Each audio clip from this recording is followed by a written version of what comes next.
Hello दोस्तों, स्वागत है आपका JSSC defence zone YouTube channel में। I am Om Prakash. आज फिर हम सब पढ़ेंगे सी टेट, जे टेट एवं अन्य टेट से रिलेटेड हिंदी पैडागोजी को, जो बहुत ही महत्वपूर्ण है एग्ज़ाम व्यू से। इसके पहले वाले वीडियो में भी हम सभी ने हिंदी पैडागोजी की क्लास किए थे, जिसमें कॉन्सेप्ट के साथ टैगोर के माध्यम से भी प्रश्न को सॉल्व किए थे। जो आज फिर हम सब कॉन्सेप्ट के साथ टैगोर के माध्यम से क्वेश्चन को सॉल्व करेंगे। अगर आप हमारे चैनल पर नए हैं तो हमारे चैनल को सब्सक्राइब कर बेल आइकन को ज़रूर दबाएं, जिससे हमारे आने वाले हर नोटिफिकेशन आप तक पहुंच सके। तो आइए दोस्तों, अब स्टार्ट करते हैं क्लास को। जो आज का पहला क्वेश्चन है, यानी क्वेश्चन नंबर 113 देखेंगे हम लोग। क्वेश्चंस कह रहा है, पढ़ना सीखने की प्रक्रिया में किसकी भूमिका सर्वाधिक महत्वपूर्ण है। पढ़ना, देखेंगे क्वेश्चन 113, पढ़ना सीखने की प्रक्रिया में किसकी भूमिका सर्वाधिक महत्वपूर्ण है। ऑप्शन ए देखेंगे भाषा परीक्षाओं की, ऑप्शन बी देखेंगे भाषा प्रयोगशाला की, ऑप्शन सी देखेंगे बाल्य साहित्य के सार्थक प्रयोगों की, ऑप्शन डी देखेंगे पाठ्य पुस्तक की। तो यहाँ पे देखेंगे दोस्तों, जो आपका ऑप्शन सही होगा वो ऑप्शन आपका सी सही है, यानी बाल साहित्य के सार्थक प्रयोगों की। यानी जब आप पढ़ने सीखने की बात कर रहे हैं तो उसमें बाल साहित्य के सार्थक प्रयोग, यानी जो प्रयोग है ये आपका हमेशा पॉजिटिव टैगोर है, और जो बाल साहित्य है ये भी आपका पॉजिटिव टैगोर्स है, इसलिए टैगोर्स भी ये आपका पॉजिटिव है। और बाल साहित्य के सार्थक प्रयोग ये ऑप्शन आपका हमेशा सही होता है, क्योंकि बाल साहित्य के सार्थक प्रयोग का अवसर अगर जो हम बच्चों को देंगे, बच्चे को बाल साहित्य से रिलेटेड उनको अवसर देंगे, उनको प्रयोग करने के लिए कहेंगे, तो स्वाभाविक जो बच्चे हैं वो सीखना और पढ़ना स्टार्ट कर देंगे।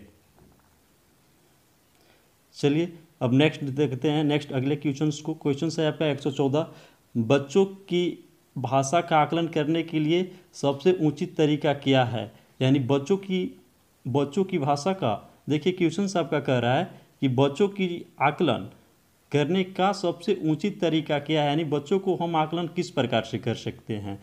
तो ऑप्शन देखेंगे ए बच्चों से परियोजना कार्य करवाना, ऑप्शन बी है बच्चों को लिखित परीक्षा लेना, ऑप्शन सी है बच्चों के भाषा प्रयोग का अवलोकन करना, ऑप्शन डी है बच्चों से किताब पढ़वाना।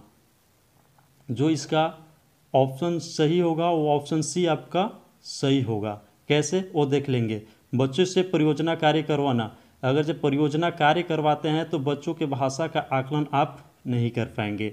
ऑप्शन बी, अगर जो आप बच्चों से लिखित परीक्षा करवाते हैं तो उसमें बच्चों का केवल आकलन नहीं हो सकता है, आप केवल एक कार्य को नहीं करवा सकते, यानी केवल लिखित परीक्षा लेकर बच्चे को आकलन नहीं कर सकते हैं। ऑप्शन सी देखेंगे बच्चों के भाषा प्रयोग का अवलोकन करना, यानी भाषा प्रयोग, जो देखिए भाषा का जो प्रयोग है, इसके पहले वाले वीडियो में भी मैंने बताया था कि जो भाषा प्रयोग है ये आपका पॉजिटिव टैगोर्स है, यानी बच्चे का जब भाषा प्रयोग का हम लोग अवलोकन करेंगे, अध्ययन करेंगे, तो बच्चे का भाषा की आकलन हम लोग कर सकते हैं। बच्चों से किताब पढ़वाना एकदम निगेटिव टैगोर्स है, निगेटिव ऑप्शन है। बच्चों से केवल किताब पढ़वा कर आप बच्चे का भाषा का आकलन नहीं कर सकते हैं, इसलिए जो आपका ऑप्शन सही होगा वो ऑप्शन सी सही होगा।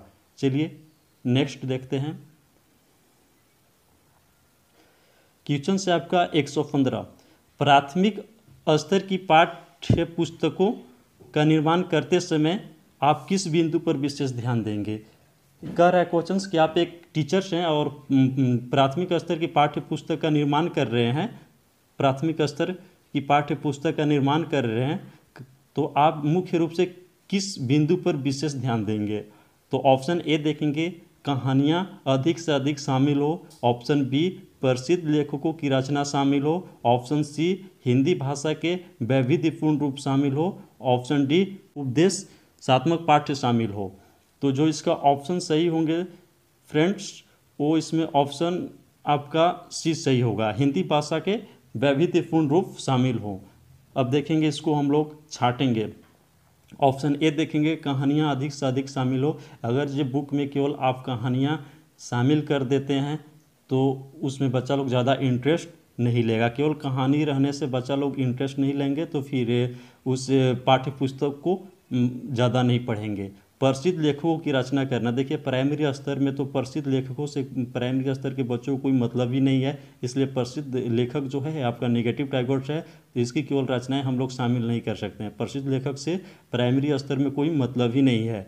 हिंदी भाषा के वैविध्यपूर्ण रूप शामिल हो, यहाँ देखिए जो वैविध्यपूर्ण हैं रूप, ये आपका पॉजिटिव टाइगर्स है, इसलिए ये ऑप्शन आपका सही होगा। क्यों? क्योंकि हिंदी भाषा में विभिन्न प्रकार का रूप शामिल होना चाहिए, जैसे उसमें कविता हो, कहानी हो और बहुत सारे हर चीज़ से रिलेटेड उसमें पढ़ने को मिले तो उसमें बच्चा ज़्यादा इंटरेस्ट लेगा और उसको ज़्यादा पढ़ेगा। इसलिए इसका ऑप्शन नंबर सी आपका सही होगा, हिंदी भाषा के वैविध्यपूर्ण रूप शामिल हो। नेक्स्ट देखते हैं क्वेश्चंस। बच्चे प्रारंभ से ही भाषा में कमज़ोर होते हैं, एक भाषिक होते हैं, द्विभाषिक होते हैं, बहुभाषिक होते हैं। देखिए क्वेश्चन नंबर 116 कह रहा है कि बच्चे प्रारंभ से ही, यानी जब बच्चे जन्म लेते हैं तो बच्चे जन्म के समय से ही क्या होते हैं, भाषा में कमज़ोर होते हैं?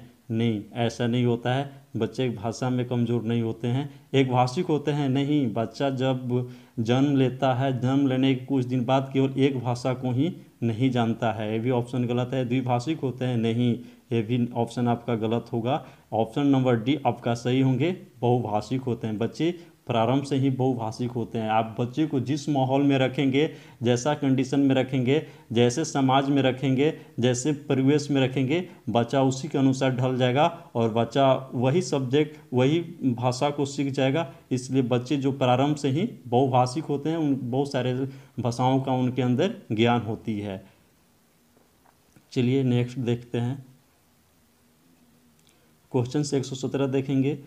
पाठ के अंत में अभ्यास और गतिविधियां देने का उद्देश्य है। क्वेश्चन 117 देखेंगे हम लोग। क्वेश्चन कह रहा है कि पाठ के अंत में अभ्यास और गतिविधियां देने का उद्देश्य क्या है। यानी जब आप पाठ पढ़ा रहे हैं तो पाठ के अंत में जो अभ्यास होते हैं और उसके रिलेटेड जो गतिविधियां होते हैं, जो कार्य होते हैं, उसका क्या उद्देश्य है। ऑप्शन नंबर ए गृह कार्य की सामग्री जुटाना, ऑप्शन बी बच्चों को अभिव्यक्ति के अवसर देना, ऑप्शन सी बच्चों को व्यस्त रखने हेतु गतिविधियां बनाना, ऑप्शन डी बच्चों को याद कराने हेतु सामग्री उपलब्ध कराने में सहायता करना। तो देखिए इसका जो आंसर होगा वो आपका ऑप्शन नंबर बी सही होंगे, बच्चों की अभिव्यक्ति का अवसर देना। अब देखिए कैसे।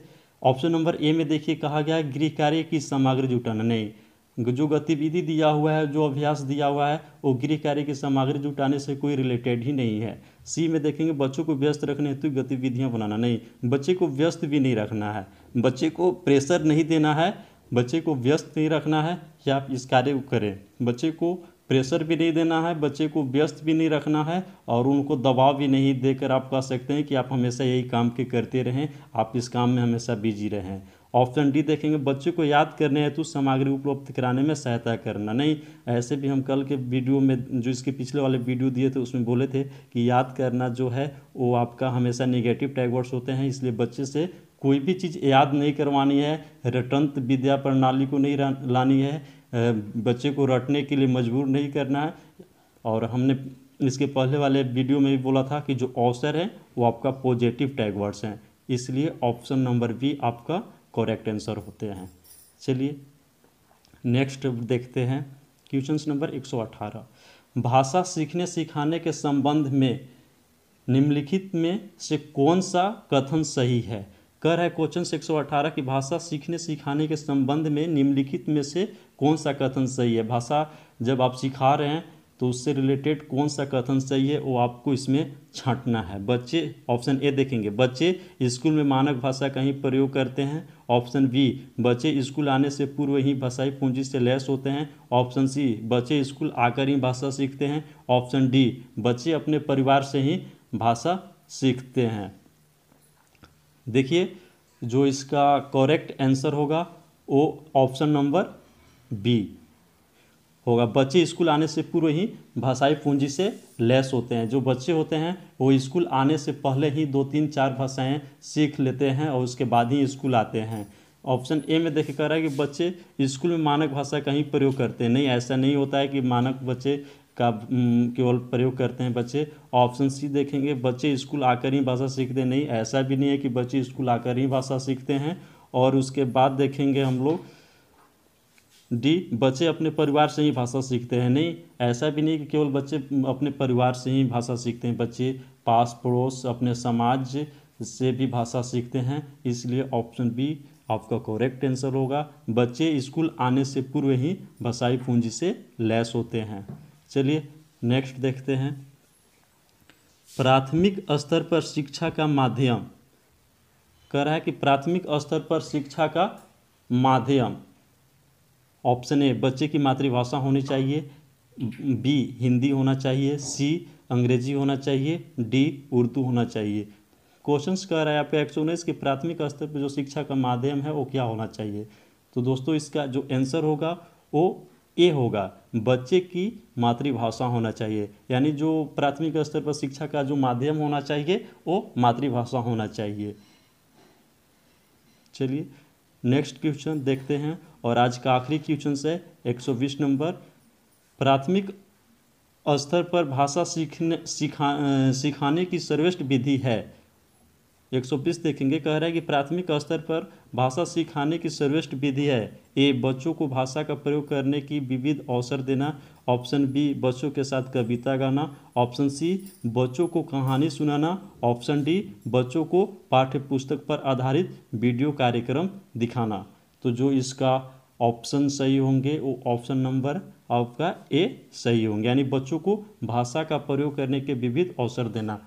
देखिए क्योंकि हम इसमें टैग वर्ड्स को भी देखते हैं, विविध जो है पॉजिटिव टैग वर्ड्स है, अवसर देना में आपका पॉजिटिव टैग वर्ड्स है, और भाषा प्रयोग ये भी आपका पॉजिटिव टैग वर्ड्स है। इसलिए ऑप्शन ए आपका सही है। बी देखेंगे, बच्चों के साथ कविता गाना। नहीं, केवल कविता गाना को हम लोग सर्वश्रेष्ठ नहीं मानेंगे।